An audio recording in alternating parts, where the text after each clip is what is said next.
పవన్ గారు చెప్పండి, మూసీ ఇష్యూలో ఈయన అడిగిన ప్రశ్నలకి మీరేం సమాధానం ఇస్తారు? ఒక ప్రాజెక్ట్ రిపోర్ట్ లేకుండా ఇల్లు గోచరం కానీ ఇవన్నీ రకరకాలుగా వాళ్ళకి మైక్ ఇవ్వకపోవటం ఇటువంటి వాటి వల్ల వాళ్ళు బాయ్కాట్ చేసాం అసెంబ్లీని అంటున్నారు.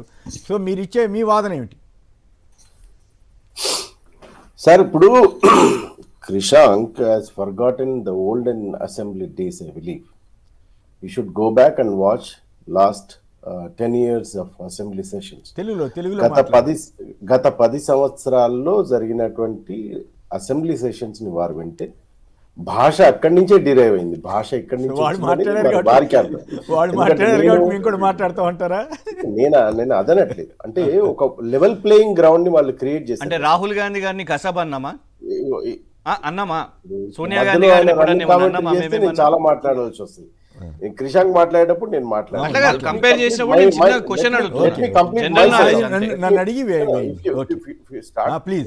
చెప్పండి. చాలా ఓపిక చెప్పండి. ఇప్పుడు మీకేం అసెంబ్లీ కాదు నేను మాట్లాడేది, మీరు ఒకసారి వినండి, మీరు వినండి, వారండి. నేను ఏమంటా మూసీ మీద చెప్తాను, తర్వాత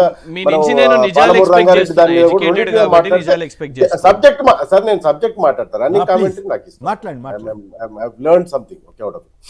సో యాక్చువల్గా ఈ అసెంబ్లీ సమావేశం పెట్టిందే పాలమూరు రంగారెడ్డికి సంబంధించి, మూసీకి సంబంధించి. మొన్న 1వ తారీఖు నాడు కేటగారికల్లీ ముఖ్యమంత్రి గారు ప్రజాభవన్లో కాంగ్రెస్ పార్టీకి సంబంధించిన ఎమ్మెల్యేలు, ఎంపీలు, ఎమ్మెల్సీలు, ఇంకా ఇతరత్ర వాళ్ళందరికీ సంబంధించి మీడియా ఛానల్స్ సంబంధించి అసలు పాలమూరు రంగారెడ్డిలో ఏం జరిగింది అనే దాని మీద స్పెషల్గా ఒక సబ్జెక్ట్ చెప్పారు. నేను ఫస్ట్ పాలమూరు రంగారెడ్డి చెప్తా, తర్వాత మూసీకి సంబంధించి. పాలమూరు రంగారెడ్డికి సంబంధించి 811 టీఎంసీలు ఉంటే కేసీఆర్ గారు తెలంగాణకు 299 టీఎంసీలు చాలు, 511 టీఎంసీలు జగన్ గవర్నమెంట్, బీఆర్ఎస్ గవర్నమెంట్ ఆంధ్రకి ఇస్తామనంటే ఎట్లా ఒప్పుకొని తెలంగాణకు అన్యాయం చేసి ఈ విషయం మీద కేసీఆర్ గారిని ఉరి తీయాలి అనేటువంటి మాట చెప్పింది. ఎందుకంటే కేటగారికల్లా మనకు సంబంధించింది నీళ్లు ఆ బేసిన్ లో ఉన్నప్పుడు మీరు ఎట్లా అంత అత్యధికమైనటువంటి శాతం వాళ్ళకి ఇస్తారు? 73% మనకే అక్కడ వాటా ఉన్నప్పుడు మన నీళ్లను మనం కాపాడుకోవాలి కదా అనేది మొదటి వాదనలో వారు చెప్పారు. 2 ఏళ్లలో కాంగ్రెస్ పార్టీ పాలమూరుకి 6,500 కోట్లు ఇచ్చింది. మళ్ళీ మేము దాన్ని రీస్టోర్ చేసే దిశగా మేము పనిచేస్తా ఉన్నాము. ఇటువంటి వాటి మీద మేము పనిచేస్తున్నాము, మాకు సపోర్ట్గా రండి. మీరు ఆల్రెడీ 10 ఏళ్ళు దాంట్లో ఉన్నారు, ప్రభుత్వంలో ఉన్నారు, ఎక్కడన్నా మేము తప్పు చేస్తున్నాం అంటే మీరు మాకు సజెషన్ ఇవ్వండి అని వారు కేటగారికల్లో ఒక లైన్గా చెప్పి మీరు రండి, కూర్చొని మాట్లాడండి అని చెప్తా ఉన్నారు. అయితే జగన్ గారితో కుమ్ముక్కై పోతిరెడ్డి పాడుకు పొక్కగొట్టిందని మరి క్రిషాంక్ గారు వాళ్ళ ముఖ్యమంత్రి గారు మర్చిపోయినరా? ఈ విషయం నిన్ను అడుగుతామని చెప్పి వాళ్ళ అసెంబ్లీకే మేము రావి, సెషన్కే మేము రావని చెప్తున్నాం.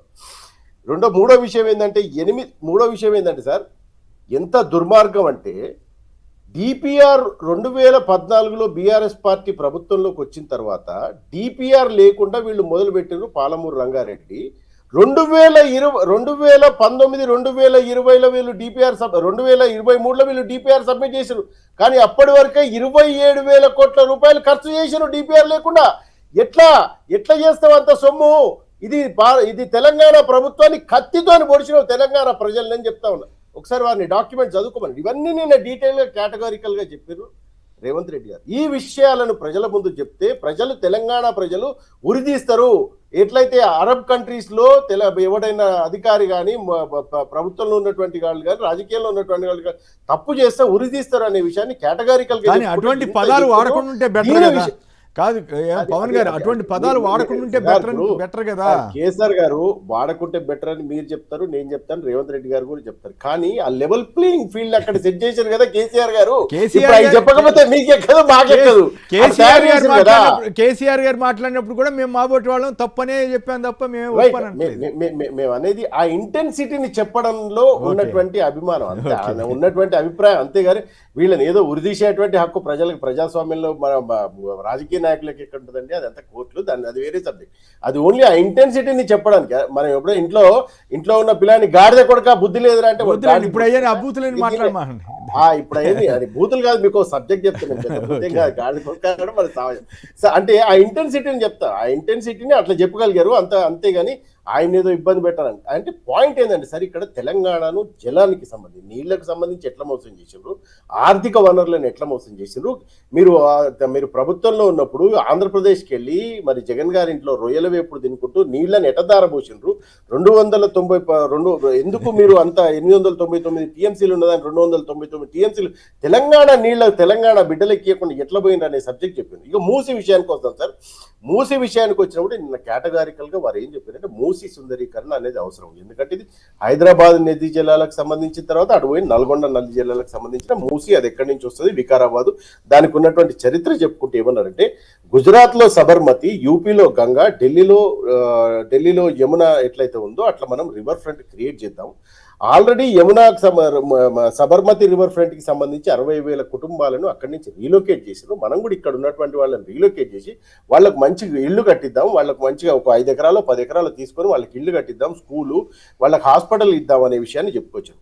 అయితే దీనికి సంబంధించి ఆ డిపిఆర్లు తయారు చేయడం, వాళ్ళని మెన్ హెల్త్, కుష్మాంకు, వేక్ బెడ్ అనేటువంటి కంపెనీలకు ఇవ్వడం, డిపిఆర్ తయారు చేయడం, దానికి సంబంధించి కొంచెం ఫండ్ అడగడం, ఆ ఫండ్ కూడా ఆల్రెడీ అప్రూవ్ అయిందని చెప్పడం, ఇదంతా చెప్పుకొచ్చారు. దీనికి సంబంధించిన విషయంలో 7,000 కోట్ల రూపాయలతో గోదావరి నదీ జలాలను 20 టీఎంసీ నదీ జలాలను తరలిస్తాం, మూసి ప్రక్షాళన చేస్తాం. ఇందులో 15 టీఎంసీలు తాగునీరు కోసం వాడతాం, 5 టీఎంసీలు అనేది గండిపేట నుంచి మూసి నది ప్రక్షాళన చేస్తామని చెప్పారు.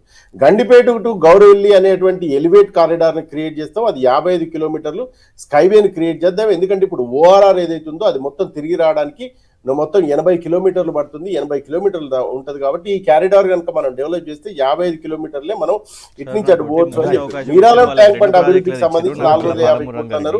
నైట్ లైఫ్ క్రియేట్ చేస్తాం, అక్కడ మంచిగా కల్చర్ క్రియేట్ చేసి నైట్ ఎకానమీని క్రియేట్ చేస్తాం. ఇదంతా ఒక డీటెయిల్ ఒక సబ్జెక్ట్ చెప్పారు.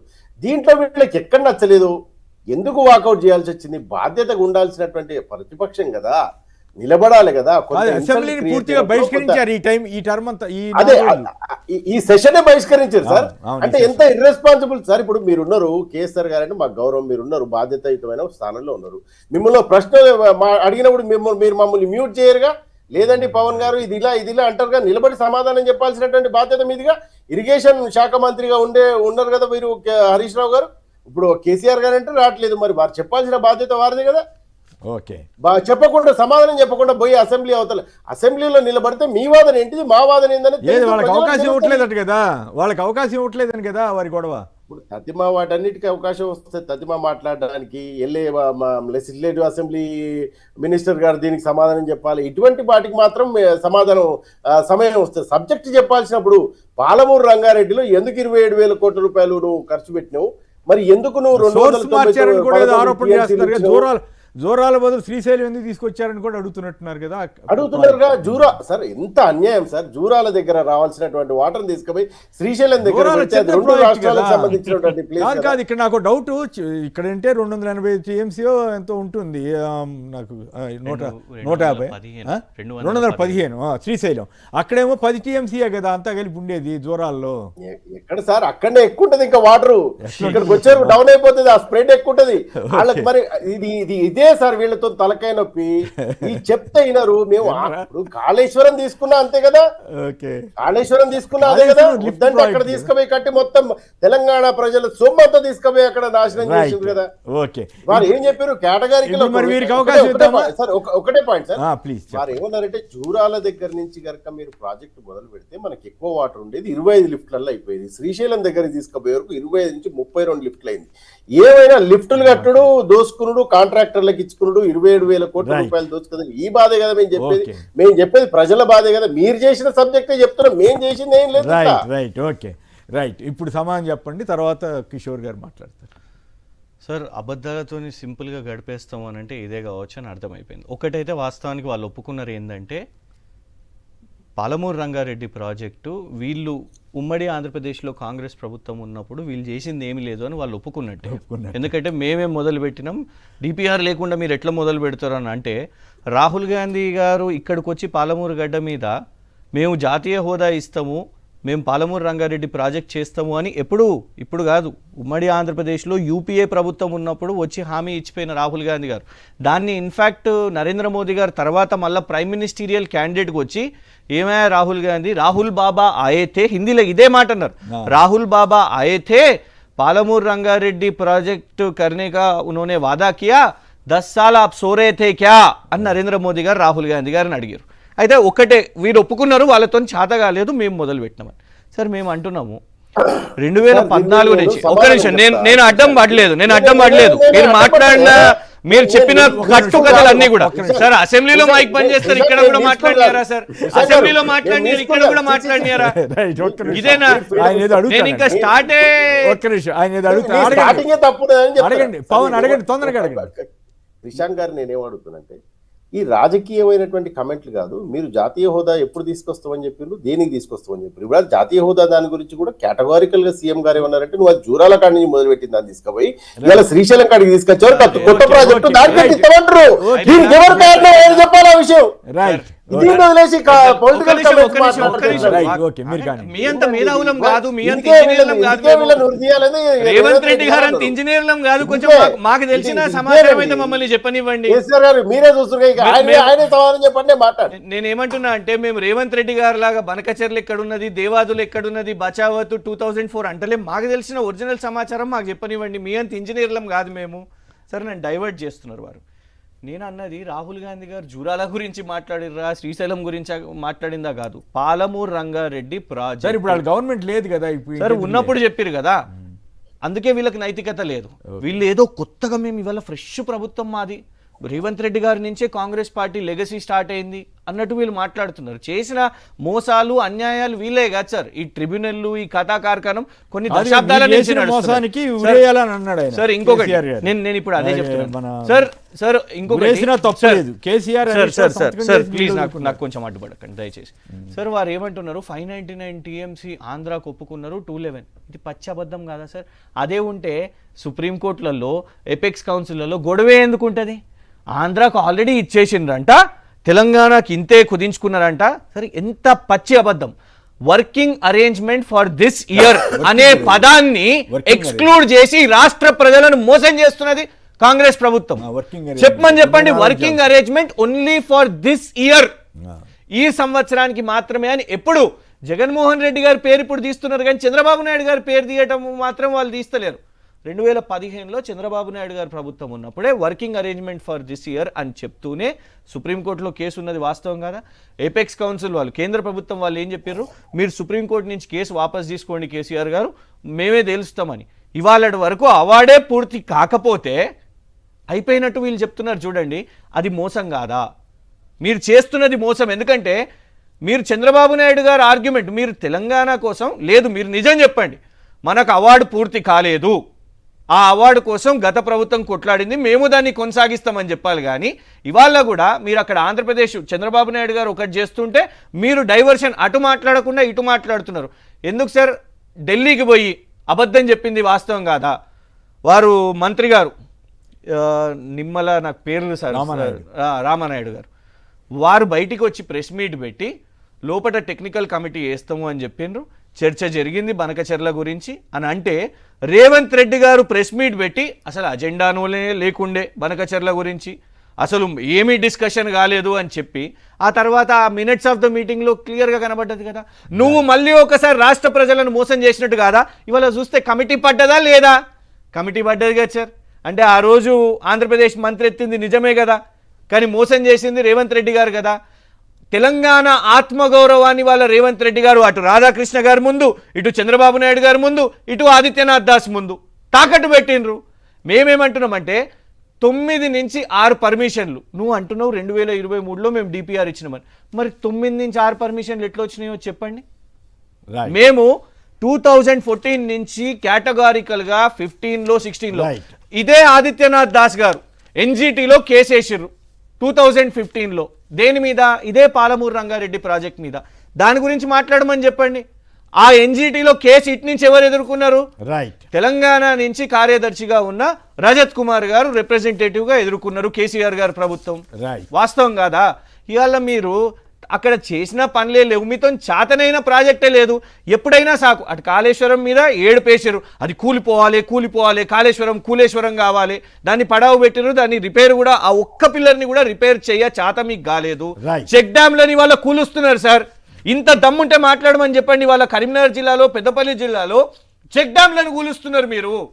ప్రభుత్వ ప్రజాధనంతో అలా కట్టుకున్న చెక్ డ్యాంలను కూలుస్తుంటే కాదు, దాని కేసు మీద ఏం పెట్టారు, చర్యలు కేసు చేసి పెట్టారు, చెప్పండి. కేసు పెట్టినట్టున్నారు కదా. సరే అది కూడా మేము ఎత్తిన తర్వాత Right. కేసు కాదు వాళ్ళు అది కూడా రైట్, అసలు ఏమీ ఓకే. కాలేదు అని రైట్, కూడా కిషోర్ స్టేట్మెంట్ గారు ఇచ్చేవి. చెప్పండి. ఇందాక కృష్ణా జలాల గురించి కూడా మీరు కూడా మాట్లాడితే మళ్ళీ ఆయన పవన్ గారు మళ్ళీ మాట్లాడతారు. చెప్పండి సార్. ఇప్పుడు నేను ఒకటే ప్రశ్న. Right, okay. తర్వాత ఆల్రెడీ కృష్ణా జలాలకు సంబంధించి కమిటీ వేశారు కదా, ఎవరు నిజంగానే తెలంగాణకి అన్యాయం జరిగిందా? వర్కింగ్ అరేంజ్మెంట్ ని నేను ఒకే కేసీఆర్ ఒక చిన్న ప్రశ్న సార్. ఇవన్నీ కన్ఫ్యూజన్ అవసరం లేదు. నీళ్లు నిధులు నియామకాల కోసం పోరాడిన తెలంగాణ వచ్చిన తర్వాత ఈ 12 సంవత్సరాల్లో 2013లో వినియోగించుకున్న టీఎంసీల కన్నా తెలంగాణ ఈరోజు ఎక్కువ వినియోగించుకోగలిగే పరిస్థితుల్లో ఉందా? ఏ ప్రాజెక్టులు కంప్లీట్ అయ్యి ఎన్ని టీఎంసీలు అదనంగా మనం వాడుకోగలుగుతున్నాము ఈ 12 సంవత్సరాలు? ఓవరాల్ గా చూస్తే గత 10 ఏళ్ళు ఇప్పటికి కూడా కంటిన్యూ అవుతున్నాయి కదా. నీటి వినియోగం ఒక్క ప్రశ్న పెరిగినమాట అడుగుతా. వాస్తవం. ఒక్క ప్రశ్న మామూలు అడుగుతా. ఏరియాలో ఇప్పుడు పంటలు సార్, పెరుగుతున్నమాట కొమ్మినేని వాస్తవం. గారు. కాళేశ్వరం కింద రిజర్వాయర్లకు కొమ్మినేని గారు, వాస్తవం ఒక్క- కదా.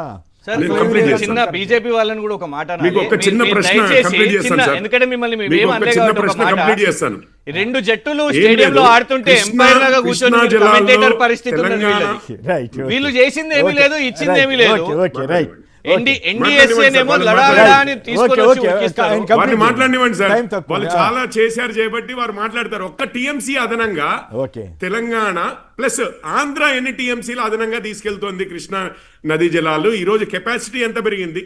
అది పోతిరెడ్డిపాడు కావచ్చు, ఇంకెక్కడైనా కావచ్చు. వారి కెపాసిటీ ఎంత పెరిగింది? వారు ఎన్ని టీఎంసీలు వాడుకోగలుగుతున్నారు, వినియోగించుకోగలుగుతున్నారు, తీసుకెళ్లగలుగుతున్నారు? అది 2014 నుంచి ఈ రోజు వాళ్ళకు మీరే అనుమతులు ఇస్తున్నారు నెంబర్ కదా. ఆఫ్ టీఎంసీస్ తెలంగాణ కేంద్రంలో ఉన్న బీజేపీ కదా చంద్రబాబు నాయుడు గారిని చేసుకోండి, టెండర్లు వేసుకోండి అని చెప్తున్నది. కన్నా అధ్వానంగా ఈ రోజు ఉన్నామా లేదా? అధ్వానంగా మీరు కళ్ళు మూసుకొని ఉన్నారు. మీరు ధృతరాష్ట్రుని రైట్, లెక్కున్నది ఓకే, మీ ఓకే, పరిస్థితి. వద్దు, అడ్డం పడమా. కేంద్రంలో ఉన్న వాళ్ళు ధృతరాష్ట్రుని లెక్కనే ఉన్నారు అక్కడ. 2014 తర్వాత ఏం చేశారు?